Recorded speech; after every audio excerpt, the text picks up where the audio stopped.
સરયુનગર જૂના ડીસા જાગનાથ મહાદેવ મંદિરે આજરોજ શ્રાવણવદ અમાસના દિવસે એટલે કે સોમવતી અમાવસ્યાના રોજ ડીસા તાલુકાના જૂના ડીસા ગામે આવેલ સરયુનગરમાં જાગનાથ મહાદેવના મંદિરે શ્રાવણ માસ નિમિત્તે પૂરા માસથી અહીં ભક્તો દ્વારા શિવ પૂજા, શિવ અભિષેક તથા યજ્ઞનું આયોજન કરવામાં આવે છે।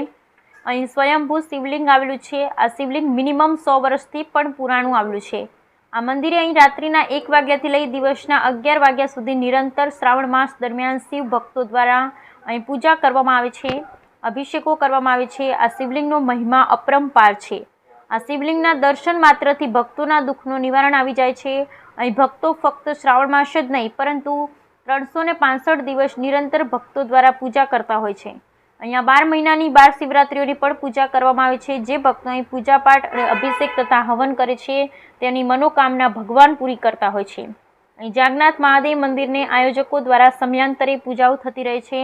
અહીં મંદિરે 1973માં જ્યારે દાંતીવાડા ડેમ તૂટવાનો હતો એ સમયે અહીં રહેતા શ્રી 1008 મોજગર બાપુ એમને અગાઉથી જ આ ઘટનાની ખબર પડતા અહીંના આયોજકોને એડવાન્સમાં કીધેલ કે અહીં પાણીની સમસ્યા દેખાઈ રહી છે, માટે હું આ સ્થાનેથી હવે આગળ મારું પ્રયાણ કરું છું તેમ કહી અહીં રહેતા તમામ ગ્રામજનોને સંદેશ આપી અને વિહાર કરી નીકળ્યા હતા। અહીં દર વર્ષે ખૂબ જ સારી રીતે ભક્તો દ્વારા પૂજાપાઠો કરવામાં આવે છે। ભક્તો તેમની મનોકામના માનતાઓ રાખતા હોય છે અને તેમની માનતાઓ જાગનાથ મહાદેવ પૂર્ણ કરતા હોય છે।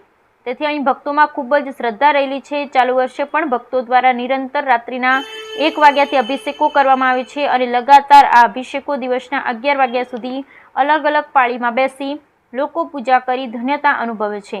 અહીં ચાલુ વર્ષે એટલે કે તારીખ 2/9/2024ના રોજ સોમવતી અમાવસના દિવસે સ્વર્ગસ્થ અશોકભાઈ ભરતિયા તરફથી યજ્ઞનું આયોજન રાખવામાં આવેલું છે। યજ્ઞ પૂર્ણ થયા પછી લાડુની પ્રસાદ પણ રાખવામાં આવેલ છે। આ પ્રસાદ લઈ અહીંના ભક્ત અને ગ્રામજનો સૌ આનંદની લાગણી અનુભવે છે। બ્યુરો રિપોર્ટ ઈશ્વર માજીરાણા, જૂના ડીસા।